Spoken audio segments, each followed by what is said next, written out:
Magandang araw sa inyo mga banateras at eto na nga pag-usapan na natin ang bagong update dito sa budget na minolestya, ginahasa, ginangbang.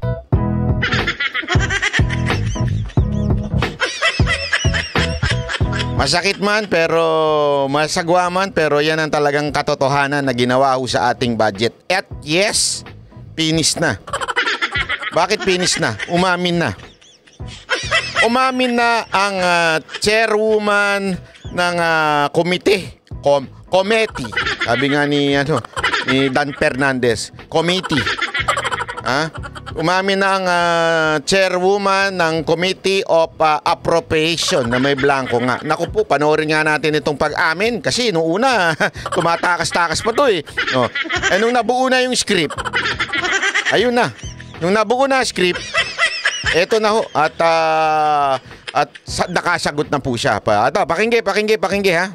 Inamin ni House Appropriations Committee Acting Chairperson Stella Kimbo na may mga blanco sa BICAM report ng 2025 national budget pero wala na sa enrolled bill na nilagdaan ng Pangulo. Giit pa niya, kahit may mga blanco ang report ay tukoy na ang pondo sa lahat ng item sa budget bago pinirmahan ng mga BICAM member. Nakatutok si Jonathan Andan. Totoong may mga blanco sa BICAM report ng 2025 national budget na ipinasa ng Kongreso. Totoo na merong blanco sa BICAM report. I therefore conclude, PRRD is not a liar. Diba? Sinasabi naman kasi natin, pakinggan nyo muna. Huwag kayong sagot ng sagot. Pakinggan nyo muna yung sinabi ni Duterte. Ano ba sinabi ni Duterte? Diba? BICAM report. Ano sinabi ni Ungab? BICAM report. Kasi sabihin niyo walang pinirmahan ng blanco si Pangulong Marcos sa GAA. BICAM report nga eh. Tatanga-tanga lang ba? BICAM report, hindi GAA pinag-uusapan din eh. Abay, walang niya naman eh. Abogado, hindi alam. Ayon yan mismo kay Marikina Representative Stella Kimbo, acting chairman ng Appropriations Committee ng Kamara. But we do acknowledge po that there are blanks na po doon sa BICAM report na pinirmahan ng BICAM at ni-ratify ng Senado. Yeah, so notwithstanding any typographical errors or any adjustment. Ang dami mong palusot. Tinatanong lang naman kung may blanco, yes or no. Yes or no, sagot, madam. Mr. Chair, May I move to contempt Representative Stella Kimbo for not answering the question in yes or no? Gago! May I move for her contempt? Contempt inside her artista ban? Gago! Hey! That are needed as a result of amendments ay authorize naman po ang technical staff ng both House and Senate to make all of these necessary corrections. Pero sabi ni Kimbo, kahit may mga blanco, tukoy na ang pondo sa lahat ng items sa budget. Ano lang, minemorize na lang daw. Kahit daw may blanco, tukoy na yung budget. Ibig sabihin, memorize na nila. Wag na lagyan yan. Nandito na yan eh. Kahit blanco yan, alam namin ng budget niyan. Gag. Ano to? Grabe ito ha. Ang ano nyo ha. Ang lupit ng memory nyo. Memory oh my ecstasy. Grabe, ang tatalino ninyo ha. Talagang memorize ninyo kung magkano ang kukunin ng mga congressman ha. Bago papirmahan ng BICAM members ang BICAM report. Otorisado raw kasi ang mga technical staff ng Kamara at Senado para gumawa ng anyay correction sa Pwede ba yun? Anak ng wewe. Pinag-usapan nyo, diniliberate nyo, tapos technical group naman pala mag-fill in ng mga numbers na nandyan. Hindi pwede yun. Ay, nang palusot yan. Madam! Huwag mo nang ipalusot. Hindi, kasi ito dito, klaro pa sa klaro talaga. Malinaw na malinaw. Inamin niya may blanco. Ngayon, ang sinasabi niya, kahit blanco yan, alam na ng mga congressman at saka yung mga membro ng BICAM kung anong amount ang nakalagay dyan. Napakalaking katarantaduhan yun. Pangalawa, aside from memorize na nila yan, sila po ay inahayaan na lang nila yung technical group ang mag-sign, maglagay ng mga numero. Hindi pwede yan. Hindi pwede. Napaka-importante niyan. Alam niyo ba, may kwento nga dyan yung pagpiprint. Yung pagpiprint ng para kunwari from BICAM report, ipiprint na para maging ipapapirma na sa presidente. Binabantayan ng todo. Sobrang bantay na bantay yan. Bakit to, kanyo? Kasi nga, magkamali lang, magiging illegal na. Magkakaroon lang ng discrepancy. Magkamali lang ng konti. Magkamali lang ng period, kama. Napaka-importante niyan. Talagang budget yan Hindi yan pwedeng, hindi, bahala na yung technical group. Yan ngayon ang palusot ni Kimbo. Di ba? Yan ang mahirap pagka, di ba? Nagpapalusot talaga Hindi, ako mga kababayan sinasabi ko na sa inyo. Lalo na may mga kabit dito Pag nagpalusot talaga kayo, kahit ganun-ganun ninyo, alam niyo marami kayong dahilan kung bakit kayo late, galing sa opisina, kung bakit nakaligo na kayo pag uwi nyo sa bahay, bakit busog na kayo, hindi pa. Tapos sasabihin, bakit may buto pa ng manok dito? Fried chicken yan, galing sa Sogo. Di ba? Bago! Fried chicken yan, galing Jollibee. Sabihin mo, hindi, alam mo, sweetheart, honey, kumain lang akong Jollibee kasi along the way, habang gutom ako Alam mo yung mga asawa, kukunin niyang buto na yan, tapos titikman.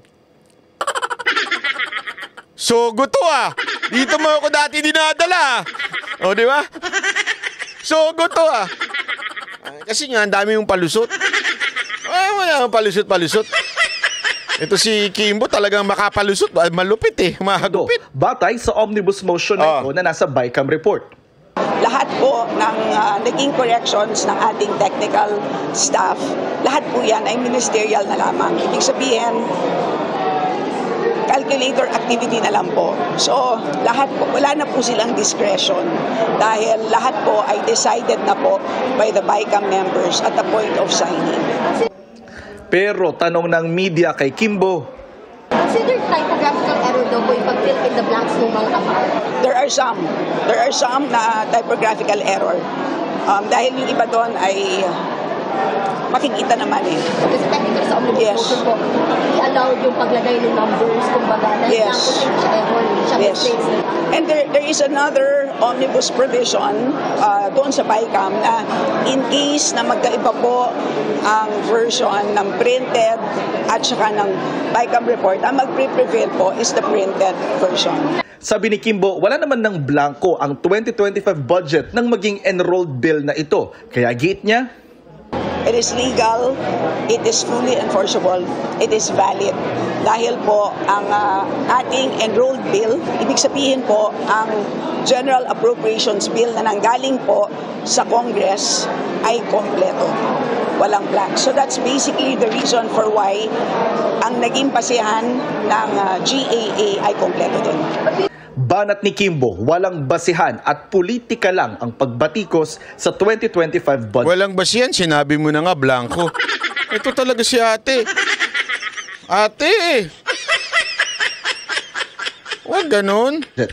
Sinusubukan namin kunan ng pahayag ang Malacanang at Senado sa mga sinabi ni Kimbo. Pero dati nang sinabi ni Executive Secretary Lucas Bersamin, walang blanco sa enrolled bill na dinala sa palasyo at pinirmahan ng Pangulo. Ano man daw tanong tungkol sa BICAM report, dapat Kongreso ang sumagot. Para sa GMA Integrated News, Jonathan Andal, nakatutok. Eto, may kikwento kasi ako sa inyo. May malupit akong nalaman dyan. Di ko na lang sasabihin kung kanino ko nalaman ha, pero... ano naman, meron tayo mga kaibigan dyan, summer out there, di ko na lang sasabihin at mabubuking. Kasi marami pa rin dyan, may tapat pa rin sa bayan, mga kababayan. Meron pa rin po dyan, mga mahal pa rin ng bayan at nakikita nila yung katarantaduhang nangyayari dito sa ating budget. Alam mo, ganito lang yan. Ang sabi sa akin, naglaglagan po kasi nangyari. Nagkaroon po talagang blanco dyan. Tapos, naikalat yung blankong papel.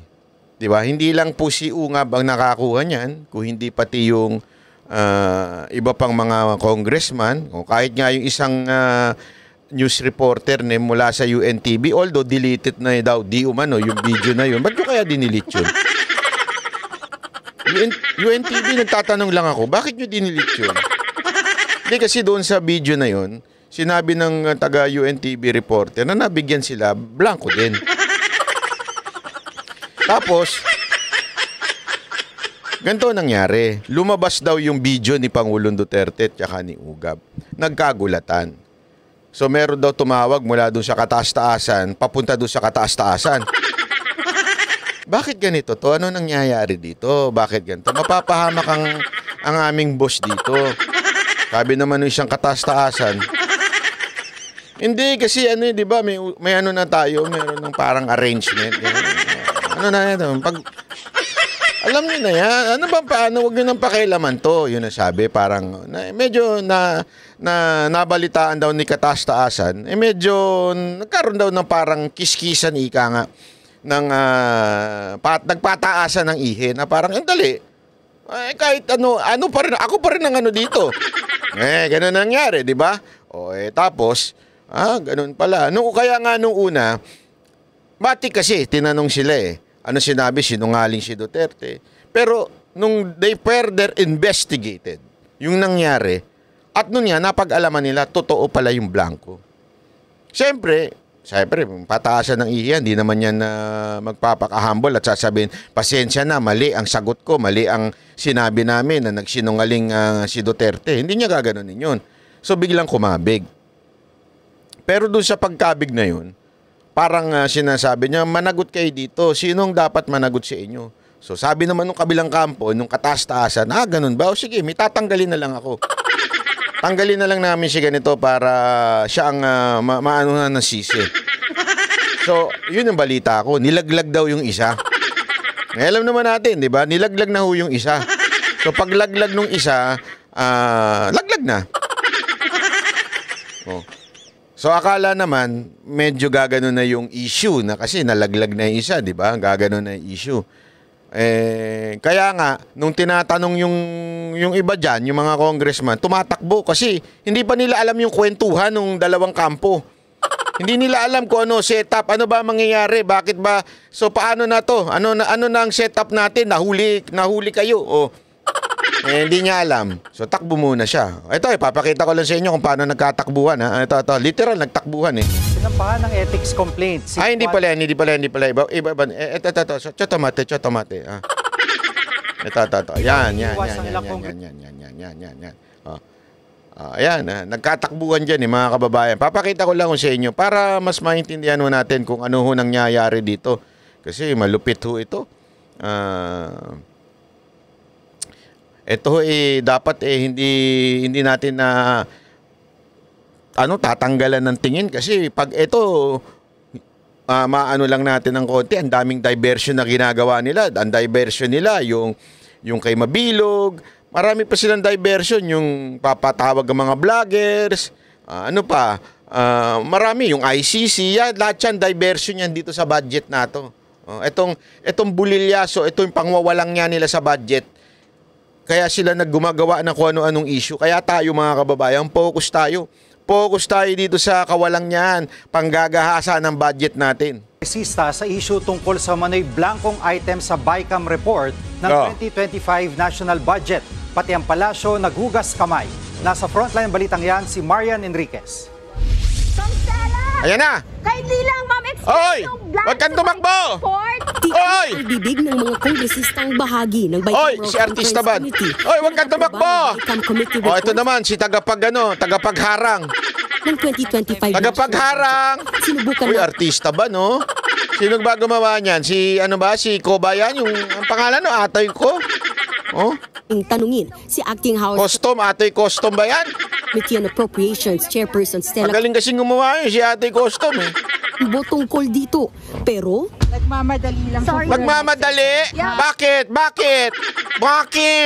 Bakit siya nagmamadali? Ano meron? We're waiting yesterday, ma'am. Ma'am, kindly explain daw po. Pati ang kabibitiw lang na chairman ng Appropriations Committee na si Ako Bicol Party List Representative Zaldico. Hindi na siya Ako Bicol ngayon. Ako tahimik na. Ako tahimik party list. Ako iwas party list. Ay pahayag tungkol sa mga issue sa BICAM report. Giit ng Makabayan Bloc, kailangan ng magpaliwanag ng mga kapwa-kongresistang... Galing-galingan naman to.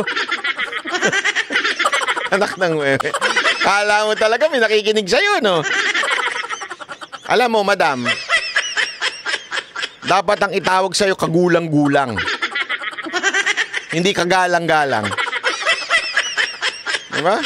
Tigil mo na yan, umalis ka na dyan, oh. Ito, ibig ko lang sabihin, mga kababayan. Mga kababayan, talagang iniwas-iwasan nila ho ito. Pero magtataka ka, bakit ngayon may sagot na? Biglang, kanina... Inamin ni House Appropriations Committee. Alam nyo kung bakit? Eto daw narinig kong kwento. Tuloy natin yung kwento ko sa inyo. Ang narinig kong kwento, eto daw, dahil doon nagsalita si Bersamin, na sinabi niyang, wala kaming kinalaman dyan. Nainis daw si kataas-taasan. Hindi ko alam kung kataas-taasan yung kung kataba-tabaan. Sabi ni kataas-taasan, puta, bakit kami nilaglag kami dito Usapan na natin, di ba? Ilalaglag ko nga yung bata ko. Para malusolusyonan to, tapos nilaglag nyo naman kami, sabi nito. Sabi ni kataba-tabaan. Mali, hindi kataba-tabaan. Kataas-taasan. Sabi niya, gagalit siya ngayon kay Bersamin. Sabi, ano ba yan? Bakit mo kami nilaglag? Ayan, sabi. So, no choice na. No choice na. Kailangan ng sumagot ni Kimbo. Kailangan niya nang sumagot dito sa issue na ito. Kasi nabuking na po sila eh. Di ba? Booking na po sila. Wala na po magagawa talaga. At talaga namang dito, it's a fact, mga kababayan. It's a fact. The question now is no longer whether it is blank or not. But one thing for sure, Escudero is a liar. Bakit? Sinabi na nga niyan eh. Blanco. Ay, ano sinabi niya? Hindi daw blanco yung pinirmahan niya. Liar. Mga liar Gortoel. O, di ba? Ang hirap, ano? Ang hirap po ba, sir? Ako, nagtatanong lang, Senator Chis Escudero, mahirap po ba na i-sustain ng jowa ninyo? At kailangan ninyong bumaluktot ng prinsipyo? Ako, nagtatanong lang ako sa inyo, sir, medyo ba high maintenance po ba si Hart? Kasi ito huwag natin palagpasin ito, mga kababayan. This is sobrang kawalangyaan ho ito. Nung una sinasabi nila walang blanco. Ngayon, eto na. Ano sinabi? May blanco. Inamin na may blanco, pero may palusot sila. Ano palusot? Ito na nga yung kwento. So naturuan na si Kimbo. O ganito palusot mo. Blanco yan, pero alam na naman ng mga congressman yan. At saka meron namang technical group na maglalagay ng mga numero dyan bago i-print. At nung na-print, may numero naman na. Pero that's the point. Is it legal? Is it legal na pipirma ang isang senador, isang congressman na blanco? Pwede po ba yun?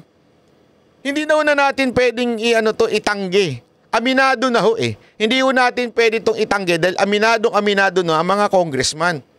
Mismong chairwoman ng appropriation, umami na. So yung mga nagsasabi dyan na hindi blanco, nung mga unang nagbigay ng statement, mga sinungaling kayo, mga animal kayo. Animal. Gago! Sinungaling kayo. Ito na nga yung sinasabi na may blanco. Pero yung technical na lang ang maglalagay ng mga numero dyan. Tama po ba yun? Tama po ba na pipirma ka ng kontrata blanco? Sinong tarantadong pipirma ng kontratang blanco tapos sino maglalagay dyan? Ay, yung tao ko na lang, si Toto. Pwede ba yun? Hindi, ako pumipirma ako ng kontrata sa mga shows ng Mocha Girls Pwede po ba sa kumpanya, halimbawa, pinakamahigpit na kumpanya dyan, yung mga casino? Oo, kasi mahigpit ang mga patakaran yan, talagang mahigpit sila sa pirmahan ng kontrata. Pwede ko ba sabihin na, O pipirmahan ko yan, blanco, wala tayong usapan. Ha? Tapos, bahala na si Toto maglagay dyan. Pirmahan nyo na yan. Kahit blanco yung presyo dyan. Si Toto na lang. Yung Toto, pangalan nyo nung assistant ko eh. Si Toto na lang maglagay ng numero dyan. Pwede ba yun mga sir, mga ma'am? Isang malaking katarantaduhan yun, di ba? How much more? Budget ng Pilipinas, blanco. Saan kayo nakakita ng ganire? Answer me. Di ba? Saan kayo nakakita ng gayaan? That's a big fucking... Ay, sorry naman. Hey Siri, I'm sorry. So, ayan tuloy. Sandali. Sumagot si... No need to apologize daw, sabi ni Siri. Hey Siri, wala kang pakialam. Oh, ang sasagot mo. Oh. Ang tagal ni AI. Anong eternal location? Wala ako sinasabi. Ano ba? Siri, you're stupid. That's not nice. That's not nice? Of course! If you are stupid, it's not nice. How dare you? Oh, ayan na, hindi na sumagot. Tumahimik na. Siri, hey Siri, you better shut up. You better not cry. Okay, I'm coming to town. Alright? Alright? I'm doing okay. If that's what you're feeling, let me know if you like some advice. I need advice because our government is messing up the budget in the Philippines. What can I do as a ordinary citizen of this country? What do you want to be reminded about? Ang haba ng tanong ko, tinanong mo lang din ako. Luko-luko rin to si Siri, no? Yan ang tinatawag na Apple Intelligence, hindi naman intelligence. Di ba? Pambihira, oo. Gago! Oh, hindi. Hindi, yan ang ating yan ang ating live ngayong araw na video natin ngayong araw to. Panoodin nyo lang yung mga video natin. Marami pa po tayong ilalabas na video ngayon kasi napakaraming balita ngayong araw na ito, ha? So, mamaya-maya mag-upload pa po tayo, ha? Okay. Bye-bye. O, akala nyo tapos na, no, ha? Hindi pa po, mga kababayan. Kasi hindi dyan nagtatapos yan kasi may update tayong nakita sa social media. Kahit sabi ko nga sa inyo di ba, mga kababayan, na sinasabi kanina ni Kimbo na kesyo daw yung technical group ang mag-fill in dahil alam naman ng mga mambabatas yung pinirmahan nila. Hindi ho pwede yung ganun. Di ba yan yung sinabi ko? Di ba? Kita nyo naman. Ano sabi ng dating Senate President? Yun din sinabi niya.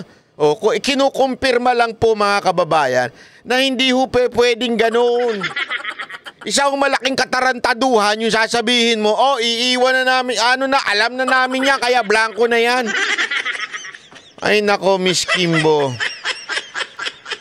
Makinig ka kay Senator Tito Soto. Ayan, sabi ni Senator Tito Soto, some of our legislators need to undergo parliamentary rules and procedure workshop. Kakahiya ka? Gago! Ibig sabihin, kailangan ka daw mag-workshop. Wala kang alam. Ha? Ating naman kasi aral-aral din pag may time, wag lang sunod-sunod sa script ng amo mo o yung Panginoon mo. Napaka nyo kasi sip-sip kayo masyado. Kumakahimod kayo ng tumbong ng amo nyo.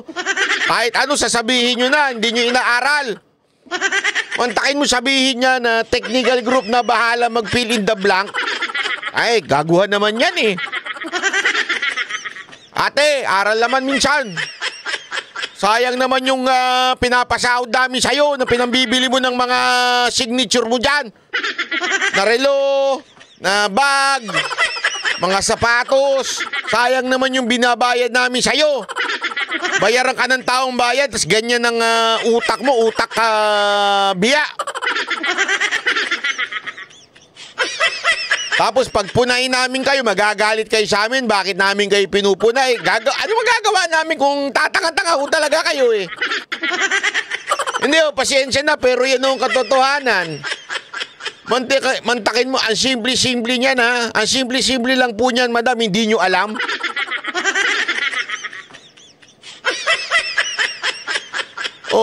Ayan o, ministerial correction by technical staff are never allowed in any bill. Much more alo. You can bring it to plenary. Diba?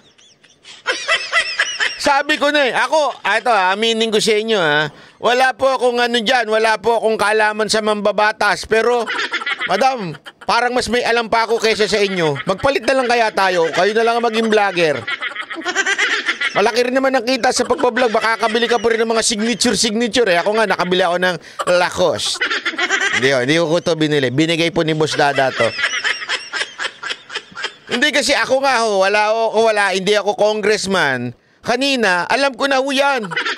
Tapos na nga yung video ko, ina-upload ko na nga Pero bigla ko nakita pagkagaling ko sa isang gathering, nagpunta ako sa isang gathering, biglang nakita ko, tama pala yung sinabi ko. Akala ko nanguhula lang ako.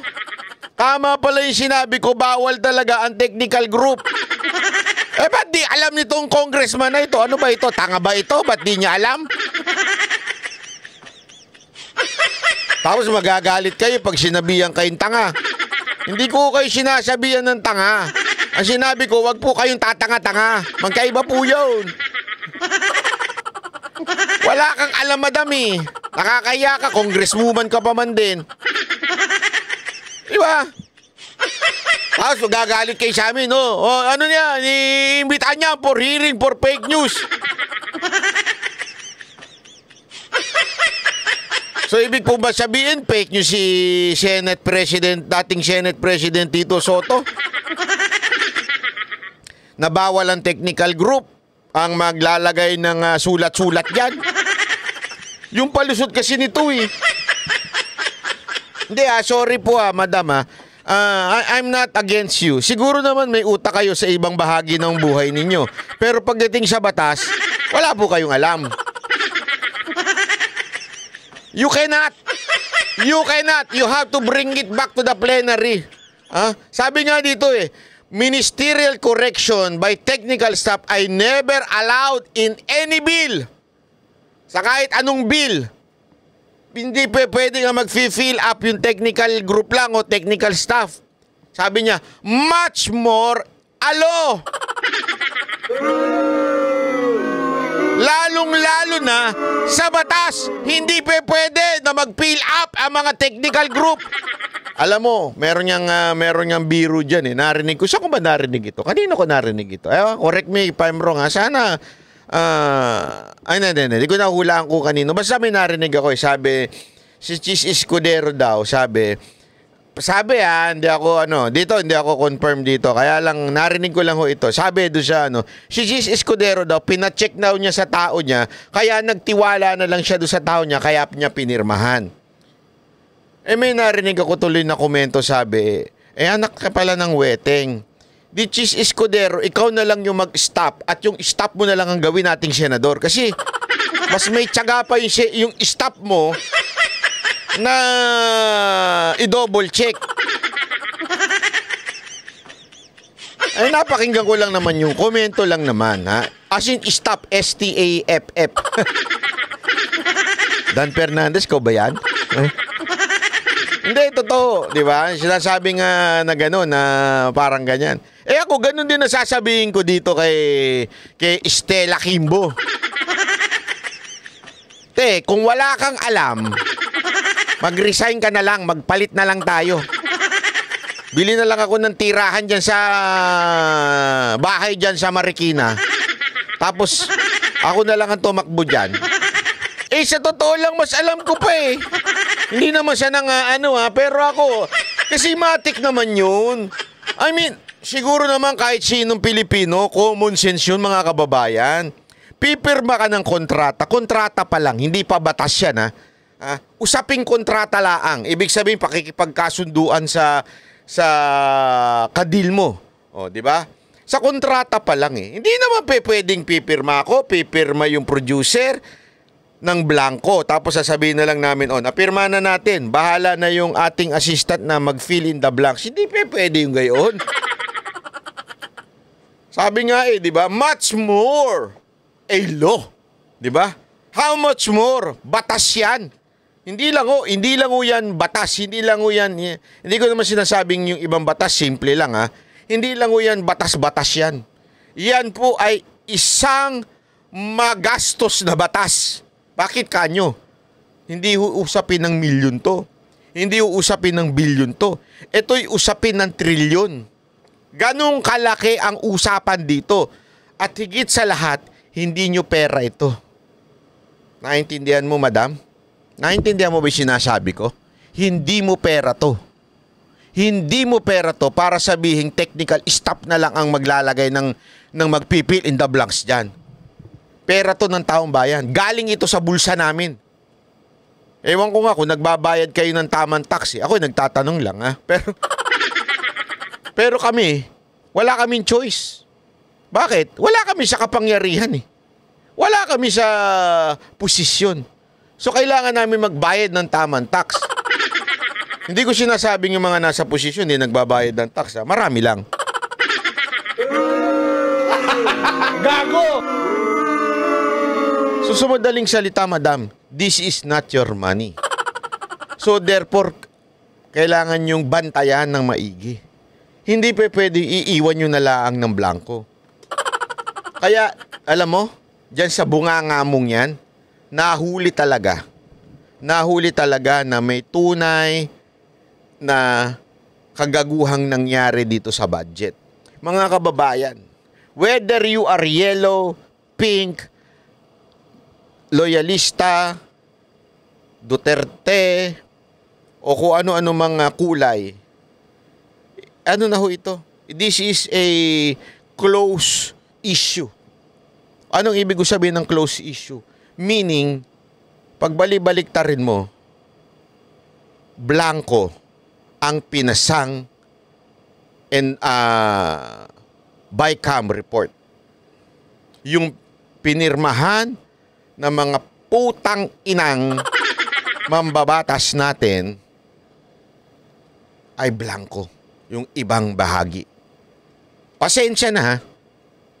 Hindi ito pagmumura sa bawat isa. Hindi nakapertain to sa bawat isa. Ito po ay nakapertain sa mga putang ina na pumirma nang hindi man lang tinitingnan ko ano yung pinirmahan. Nakakainit ng ulo. Ika nga. Bakit to? Pera namin ito eh. Pera namin ito, pinagkatiwala namin sa inyo.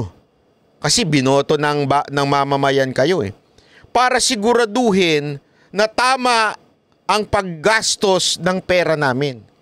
Pero nakakaputang ina, uulitin ko, nakakaputang ina, pababayaan ninyo sa pamamagitan ng pagpirma ng blanco. Sorry ha, nakakagalit ho ito. Kasi hindi ho biro sa akin to. Hindi ho biro sa akin ng magbayad ng tax. Pasakit sa buhay ko yan. Sigurado ako, lalong-lalo na yung mga mamamayan. Pasakit din ho sa buhay nila kaysa na ipapakain na lang nila sa anak nila, gatas ng anak nila. Diba? Kaysa na ipakain na kanin na lang sa pamilya nila. Ibabayad pa nila sa tax. Tapos, blanco, pipirmahan ninyo. Hindi ho, kayo mga kababayan, hindi ho ba nakakagago ho ito? Nakakawalang niya? Mantakin mo, pinagkatiwala sa iyo yung pera namin ng bawat isang mamamayang Pilipino nagbayad ng kanilang tax. Di ba? Bawat isa sa amin, nagbayad kami ng tax namin. Tapos sasabihin ninyo, hindi, okay na yan. Alam na namin yan, memorize na namin yan.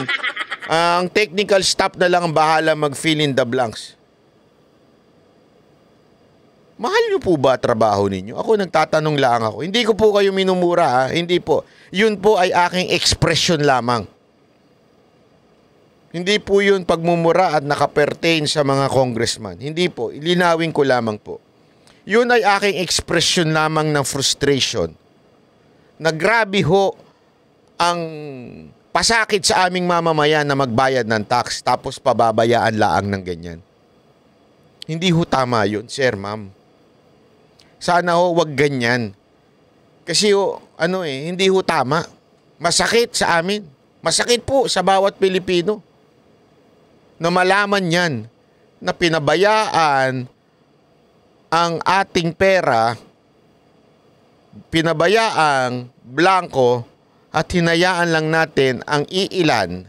Una-una, kung sinasabi nyo ay totoo na technical staff, ma'am, hindi po namin binoto yung technical staff na yun. Hindi sila ang binoto namin. Kayo. Kayong mga congresswoman, congressman ang binoto namin. Meaning to say, kayo ang magtrabaho, hindi yung mga technical staff. Kung gusto ninyo, palit na lang ho kayo ng technical staff ninyo. Sila na lang ang congressman, congresswoman, kayo na lang ang maging staff, di ba? Kasi hindi nyo rin naman binabantayan eh. Di ba?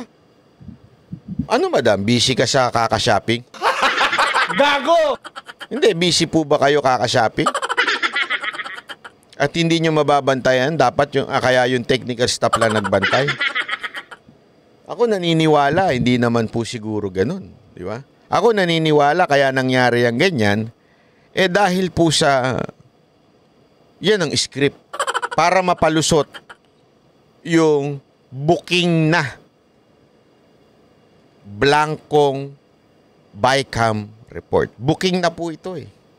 Hindi na ho natin madidelete ho ito. Booking na po. That the BICAM report may mga blanco, ang daming bakante, at meron nag-fill up papunta sa printing going to the GAA o yung batas na pipirmahan ng ating Pangulo. Yan po ay established na. Blanco at may nag-fill in the blanks. Hindi ho tama yan. Yan ang sinasabi ni Senate President Tito Soto. Dapat ibalik sa plenaryo. Bakit? Hindi pa pwedeng gayon-gayon lang. Tama mali, mga kababayan. Kaya mga kababayan, huwag po tayo magpapalinlang sa mga diversion na issue. Tutukan natin itong budget. Dahil hindi ho ito biro. Sigurado ho tayo, kaya nagkaganire ito, dahil merong gustong makinabang sa budget. Ang malamang sa malamang, kandidato yan. Malamang sa malamang, may plano yun sa 2028.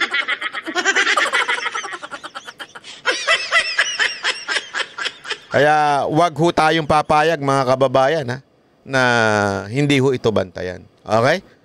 Ito lang ang sinasabi ko. Madam, sana naman magising kayong mga ginagamit na magbasa lang ng script. Maganda dito.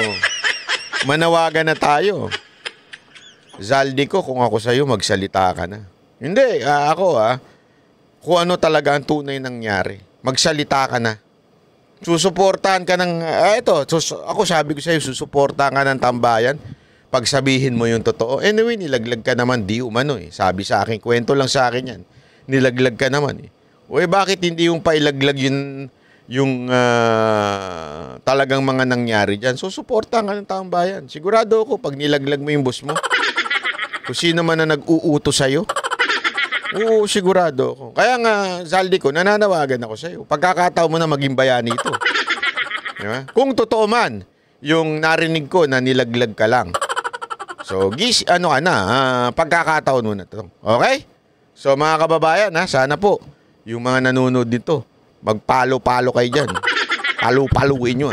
Palo-palo kayo dyan, tapos mag-subscribe kayo, tapos follow ninyo, tapos i-click nyo na rin notification bell para every time nag-a-upload tayo ng video, kasi marami tayo upload ngayong araw na to, ma-inform kayo. Diba? At huwag nyo na rin kakalimutan. Pagka, matik na, copy, share. Copy, i-share ninyo sa mga, hindi lang i-share lang sa Facebook, i-share ninyo through message. Diba? I-message yung mga kababayan nyo para mabulat ang kaisipan nila sa anong nangyayari sa ating bayan. Dapat effort tayo. Hindi tayo pwede yung, pinapanood ko yung si Banat Bay. Tayong bibig niya ng ingay-ingay. Kasi marami ako naririnig na ganyan. Alam mo, pinanunod ka ng tatay ko, pinanunod ka ng nanay ko . Gustong-gusto nila yung banat mo. Kaya ano tayo, panalo yung banat mo, pagpatuloy mo, wag lang ganun. Hindi, ako na-appreciate ko yun. Sobrang na-appreciate ko yung mga kababayan natin lumalapit po sa atin at nagsasabing, alam mo ba, pinanunod ka namin, tuloy-tuloy lang banat, suportado ka namin. Pero wag lang ganun. Dapat, i-share ninyo. Di ba? Kung talagang naniniwala kayo sa mga ating sinasabi at sa ating pinaglalaban, i-share ninyo. I-copy, meron dyan, nakasulat, share, copy link, tapos i-message nyo sa mga kababayan. Panoorin nyo si Banat Bay, ang pugi-pugi. Gago! Okay? I-share ninyo, sabihin nyo, mag-subscribe ka dito kung gusto mo ma-update sa Pilipinas. Kasi marami tayong OFW nanonood dito di ba? So, okay, maraming salamat po. Ako po si Banat Bay. Yan ang Banateros, boses ng ordinaryo.